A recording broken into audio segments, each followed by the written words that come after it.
We are getting the data, the economic data, covering housing starts, and you can see that the actual came in below what the survey was calling for at 123.6 thousand versus 129,000 for the survey. And just looking at the type and region, you could see that the single family came in at 895 homes and the multifamily 424. Okay, to try to make sense of all these numbers now, we're joined by Nela Richardson, Redfin chief economist, and Michael McKee, Bloomberg International Economics and Policy correspondent. So Nela, I'm going to start with you. What happened? Well, let's first, well, they went down. Yeah, let's first put these numbers in context. 1.5 million used to be mediocre. And now we can't even hit it. And now you're at 1.2 million. And it was a decline, year-over-year decline. Now, there is a little bit of good news. That single-family number hopefully will stay steady and grow, even though it's growing too slow.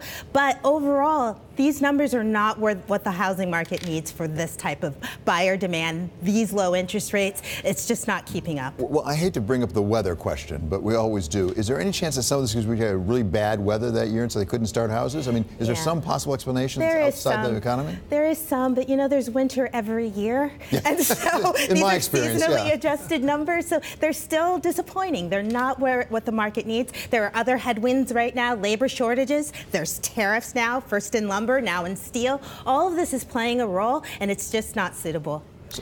Mike, what's your take? What happened here? Well, I brought along a chart that shows you my take. It's G#BTV2942. This is housing completions. It's always kind of the number I like to look at right after the housing starts numbers because it tells you the difference between what's being supplied and what's being demanded. And at this point, the supply of houses that you can go out and buy is very, very low. It's well below its historical average. And you can see in the chart, it's nowhere near where we were in the beginning of the 2000s when we were heading into the housing crisis. This should speak to a different result than we saw. This should speak to exactly. more housing starts. This basically raises tells you that there's a lot more demand that's being supplied, and at this point, we don't know exactly why, and that's why we have an expert like Neil on.